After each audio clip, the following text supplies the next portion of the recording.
अस्सलाम वालेकुम, मैं फातिमा वसीम और आप देख रहे हैं 89 न्यूज़। सर आमिर हमारे साथ मौजूद है। बात करेंगे जो प्रोटेस्ट हो रहा है इस वक्त ईरान में और वार्मिंग में, उसके बारे में। Gulf council to import manpower, इसके बारे में भी पूछेंगे। और साथ ही साथ बलोच लिबरेशन आर्मी जो सपोर्ट हासिल कर रही है इंडिया से इस वक्त, ये कैसी खबरें हैं और ये सब कुछ क्या आ रहा है हमारे सामने, ये सब सर आमिर बताएंगे। सर आमिर, कैसे हैं आप? कैसी हैं आप फातिमा? मैं अल्हम्दुलिल्लाह ठीक ठाक। सर अब द फर्स्ट क्वेश्चन इज, जो प्रोटेस्ट इस वक्त ईरान में हो रहा है और वार्मिंग में, ये किस तरह सारी सिचुएशन जा रही है? चूँकि अब सुनने में ये भी आ रहा है कि अमेरिका इज टोटली रेडी। देखिए, अमेरिका रेडी था। अब और वो अभी अगर वो थोड़ा सा बैकफुट पे आया, और लेकिन उन्होंने कहा कि आप प्रोटेस्टर्स को फांसी नहीं देंगे। वैसे मेरे ख्याल में तो ये ईरान का इंटरनल मैटर है और मेजॉरिटी हमेशा ड्रैग करती है चीज़ों को। अगर मेजॉरिटी कुछ भी करना चाहती है, सिंपली एक तो सीन ये है कि जैसे ट्रम्प कहता है जी कि ईरानियन प्रेसिडेंट कॉन्टेक्टेड नहीं। अगर वाकई कॉन्टेक्ट किया है, ऐसा हुआ है, तो दिस इज़ वेरी गुड। मेरा ख्याल है कि ईरान पे बजाय इसके कि हम बहुत ज़्यादा सेंक्शंस लगाते जाएं और उन लोगों को विंडो मिल जाए, एक रास्ता मिल जाए, एक वेन्यू मिल जाए जहाँ पे उनके पास एक चॉइस हो काम करने के लिए, जहाँ पे उनके पास एक एरिया बन जाए। और उनकी जो प्रॉब्लम्स हैं, जो फाइनेंशियल प्रॉब्लम्स हैं, बेसिकली तो ईरान में प्रॉब्लम क्या है? ये प्रॉब्लम रेवोल्यूशन नहीं है, रेवोल्यूशन से ज़्यादा ये इकोनॉमिकल रिवाइवल की तरफ वो बात कर रहे हैं। वो कहते हैं कि जितनी सैंक्शंस हैं ईरान पे लगी हुई हैं, अगर उनमें से कुछ हट जाएं और यहाँ ईरान एक ओपनली ये कह दे कि we don't want to continue with this atomic जो भी उनका प्रोग्राम है। अब ईरान क्या गलती करता है? वो कहते थे जी हम 20 घंटे में एटॉमिक बम बना लेंगे, फिर ये कहता है नहीं जी हम एटॉमिक बम नहीं बना रहे। अब वो कंट्राडिक्शन जो आ जाती है ना, उस कंट्राडिक्शन में आके ईरान पे ज़्यादा से ज़्यादा पाबंदियां लगना शुरू हो जाती हैं, इक़्तिसादी पाबंदियां लगना शुरू हो जाती हैं। अब ईरान जो इतना ह्यूज ऑयल एक्सपोर्ट कर रहा है और उस ऑयल के पैसे उसके पास कैसे कैसे आ रहे हैं या कौन सी वो चीज़ों को सफ़र कर रहा है, इतनी को बहुत बड़ी आबादी नहीं है ईरान की, पाकिस्तान की निस्बत तो बहुत कम है। एंड सेकेंडली वहाँ का इंफ्रास्ट्रक्चर बहुत अच्छा है, पाकिस्तान से बहुत अच्छा है। उन लोगों की जो गवर्नमेंट है वो अपने लोगों के साथ बड़ी सपोर्टिव रहती है, बड़ा क्लीन कंट्री है। Although I never been there, तो लेकिन जो सुनते हैं, जो देखते हैं, बड़ा क्लीन कंट्री है और बड़ा अच्छा मुल्क है। और लेकिन प्रॉब्लम कहाँ आ रही है? प्रॉब्लम ये रेवोल्यूशन या कोई ऐसी चीज़ नहीं है, ये इकोनॉमिकल रेवोल्यूशन है कि आप ईरान की जो अवाम है वो चाहती है कि आप अपने जो लॉज हैं इनको थोड़ा सा बेहतर कर दें, और बजाय इसके कि हम दुनिया में हर जगह पे तन्हा होते जा रहे हैं ये सोच के कि जी we want to do this, we want to be an atomic power. Basically तो ईरान पिछले 40 साल से इसी बात को पे कर रहा है कि we want to be an atomic power.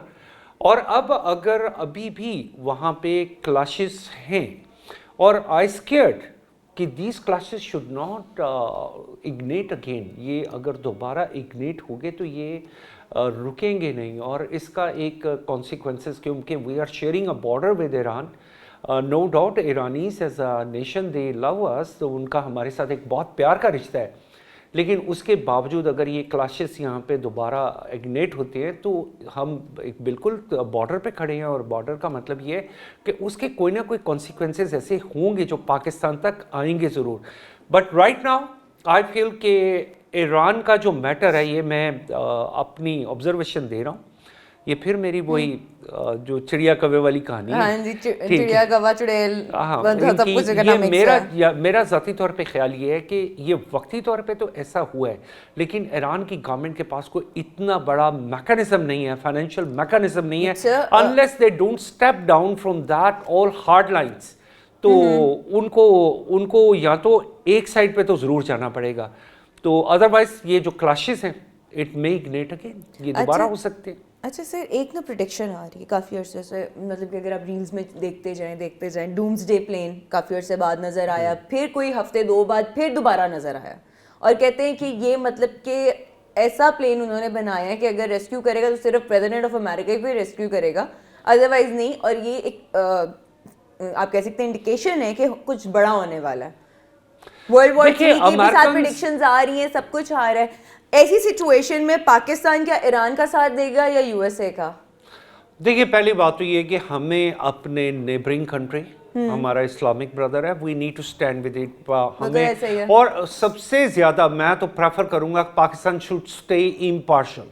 अगर मेरे दिल से पूछे तो ये मेरी स्टेटमेंट बड़ी बोल्ड है, लेकिन बोल्ड क्यों है? वो आपकी जब जंग हुई इंडिया के साथ, आप ये देखिए आपके साथ कितने ममालिक फिजिकली शामिल थे। Exactly. आपको सपोर्ट कितनी मिल रही थी? क्या दुनिया में 57 58 मुस्लिम कंट्रीज नहीं थे? नेवल सपोर्ट थी आपके पास, आपको लेकिन एयरफोर्स सपोर्ट थी। वो सब किस चीज को देख रहे थे? वो एक ही चीज को देख रहे थे कि our interest, where is our interest, they were watching our interest. But sir this is a very big question कि अमेरिका के अगेंस्ट क्या पाकिस्तान जाएगा? देखिए अमेरिका के अगेंस्ट पाकिस्तान बहुत मुश्किल है। आई डोंट फील और ईरान को क्या वो सपोर्ट करेगा? देखिए पाकिस्तान विल स्टे इम्पार्शल। अगर ऐसा कुछ होता है, हम मॉरल सपोर्ट के लिए तो जाएंगे, but strategical support both side we should not involve, both side I must say. सही कि आपका परसेप्शन है, बट लेट्स सी हमारी गवर्नमेंट क्या डिसाइड करती है, कि हमारी आर्मी क्या डिसाइड करती है, वो किस साइड जाएगी। पाकिस्तान देखिए सबसे जरूरी चीज है कि सबसे पहले पाकिस्तान, इससे बड़ा कोई लफ्ज़ नहीं है। मेरी अब ये बात याद रखिएगा, कोई भी मुल्क आपको कब्र के लिए भी जगह नहीं देगा अगर आप वहाँ के रोशन नहीं है। That is true. तो सब अपना इंटरेस्ट देखते हैं, वो अपना इंटरेस्ट देखते हैं। तो we have to be very wise. But अब ये जो डूम्सडे प्लेन एक बीच में आ रहा है, देखिए हाँ ये बात है, न्यूक्लियर पावर से प्रोटेक्टिव है और बाकी सारा जो है ना वो बड़े अनप्रेडिक्टेबल है when they are in the government.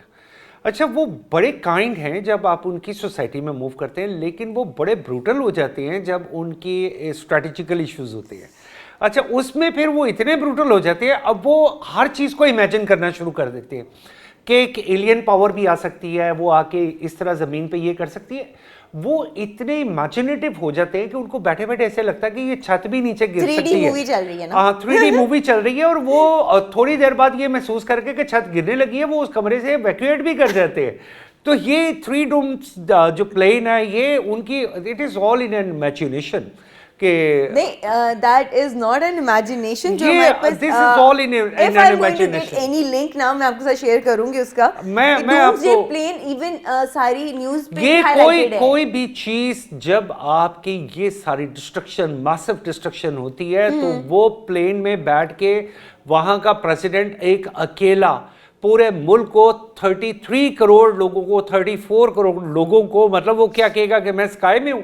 It is never happening. मैं न्यूक्लियर से बच गया हूँ, मैं ये हो गया हूँ, तो उसके बाद नीचे क्या हो गया? तो ऐसा होगा नहीं, ये मतलब I wish के ना हो, but जो मैंने शिकायत से कि जो मेरे सामने रील्स आ रही हैं talking about that, और कहा जाता है कि डूम्सडे प्लेन 51 इयर्स के बाद सामने आया। No, it is all in imagination. मैं इससे कायल नहीं हूँ। आप इससे कायल नहीं चले कि if I'm going to get any reel, ये मैं भी नहीं कह रही, ये रील्स कह रही हैं, ये सारा न्यूज़ कह रहे, न्यूज़ चैनल्स कह रहे हैं। खैर एनीवेज, इसके अलावा से gulf council to import manpower. अच्छा हाँ, अब ये एक तो मैं सल्यूट करूंगा हमारे जो ओवरसीज पाकिस्तानी के मिनिस्टर हैं सदीक सालिक, सॉरी चौधरी सालिक साहब।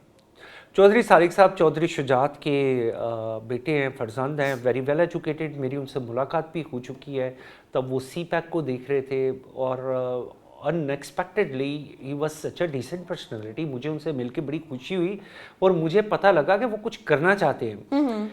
और मेरी उससे बात तो कभी मुलाकात नहीं हुई, लेकिन अभी पाकिस्तान की मैन पावर एक्सपोर्ट, एक बड़ा टाइम था कि पाकिस्तान को मैन पावर का जब ऑर्डर आता था किसी भी एरिया से, तो हमारी बहुत सारी मिनिस्ट्रीज आपस में गड़बड़ हो के, वो पूरा जापान के लिए भी था, कोरिया के लिए भी था, तो हमने वो चांसेस अवेल नहीं किए, वो दूसरे मुल्क अवेल करके। अब वर्ड है skilled man power. What is the meaning of skilled man power? यानी कि यहाँ से वो बंदे जाएंगे जिनके पास कोई डिप्लोमा, कोई स्किल है। अब डिप्लोमा और स्किल में मैं तो सबसे पहले अपनी पंजाब गवर्नमेंट को कहूँगा कि मैं मरीम नवाज साहिबा से ये दरख्वास्त करूँगा कि पाकिस्तान में, पंजाब में आप स्किल डेवलपमेंट प्रोग्राम हर तरह से हर सतह पे शुरू करें, ताकि आप लोगों को स्किल की तरफ लेके जा सके। एक कारपेंटर, एक प्लम्बर, एक ड्राइवर, एक मैसन, एक स्वीपर, हर बंदा इट हैव अ कैटेगरी कि वो वहां से स्किल्ड होके निकले, इंक्लूडिंग विद द इंजीनियर, वो भी स्किल्ड पावर है। बिल्कुल, MBA भी स्किल्ड पावर है। तो आप यहाँ से स्किल्ड पावर, अगर 8 लाख लोगों की 2026 में डिमांड आई है, दैट मीन्स अ ह्यूज, ये पाकिस्तान की मैं तो हमेशा ये कहता हूँ कि ये अगर ओवरसीज़ पाकिस्तानीज ना होते तो पाकिस्तान की इकॉनमी इतना बोझ उठा नहीं सकती थी। आज भी आपका जो 60% of your budget is supported by the overseas Pakistanis, बल्कि इनको ना सिर्फ ज़्यादा से ज़्यादा बाहर भेजें।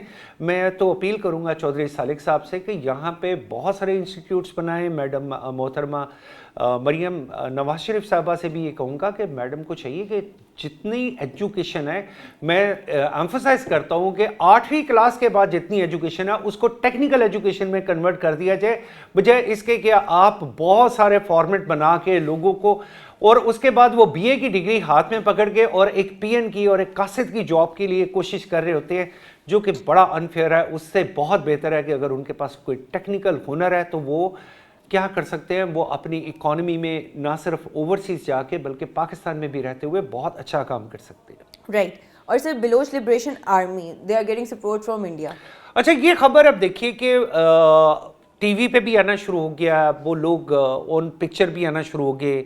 एक लड़की जो कि कराची में पढ़ रही थी और वहाँ पे पढ़ते हुए उसे बीएलए ने जैसे ट्रैप किया और वो लड़की फेंट हो गई, और फिर फाइनली पता चला जी कि बीएलए ने इसे राज़ी किया है और बहुत बड़ी तादाद में मवाद, यानी कि एक्सप्लोसिव मवाद, ये वहाँ पे उन्होंने कराची तक पहुँचा भी दिया था। लेकिन अल्लाह ताला ने रहमत की, पाकिस्तान बच गया और उस लड़की ने ही फिर इंकशाफ किए। ये चीज़ें तो ऑन ग्राउंड हैं। आज भी इंटरव्यूज़ चल रहे हैं उन लोगों के जो कि बीएलए आवरान में, और बीएलए को सपोर्ट कौन कर रहा है। मैं बार बार एक बात कहता हूँ कि $2 बिलियन का बजट है उनके अजीत दोवल का, और $2 बिलियन का बजट है टू डीस्टेबलाइज बलूचिस्तान। उन्हें वो सिर्फ ये करना चाहते हैं। ये स्टेट स्पॉन्सर्ड टेररिज्म की सबसे बड़ी मिसाल अगर कहीं मिल सकती है तो वो सिर्फ एक जगह पे मिल सकती है, वो मिल सकती है इंडिया में। और मैंने एक प्रोग्राम में आपको पहले भी कहा था कि बहुत सारी ऐसी फंडिंग, ये भी याद रखिएगा, वाया यूएई आती है। और वो कैसे आती है, ये यूएई गवर्नमेंट को फाइंड करना है कि उन तमाम एलिमेंट्स को अबॉलिश किया जाए जो पाकिस्तान की जो है सॉवरेनिटी पे और उस पे जो है ना आके और उसकी स्टेबिलिटी पे आके क्वेश्चन मार्क बन जाते हैं। तो वाई नॉट वो लोग जो आज भी बड़े बलोच नाम आ जाते हैं कि जी फलां फलां फलां फलां लोग, I don't want to name them, लेकिन कि जी उनको, और वो खुद शहजादों की ज़िंदगी गुजार रहे हैं, वो खुद दुनिया की अयाशी कर रहे हैं। वो स्विट्ज़रलैंड में उनके घर हैं, उनके घर इंग्लैंड में हैं, वो दुनिया की हर लग्जरी इंजॉय कर रहे हैं, पैसे ले रहे हैं, और मरने के लिए किन को आगे कर रहे हैं, उन गरीब, उन लोगों को जिनके पास हुनर होना चाहिए। I wish that under that the second phase of CPAC that Balochistan will really have a good chance to like maintain its economy and even to boost up, and there will be a lot of opportunities for the locals. I always mention it is for the locals of the Balochis people. They will get directly these jobs, and only there is one way that you can stop this terrorism, and that is if you give them a proper job opportunity. That means they will be away from this all kind of activities that are supported by India. Alright sir, thank you so much for coming over. इसी के साथ हम दोनों को इजाज़त दीजिए, इंशाल्लाह जल्द हाजिर होंगे। तब तक के लिए अल्लाह हाफ़िज़।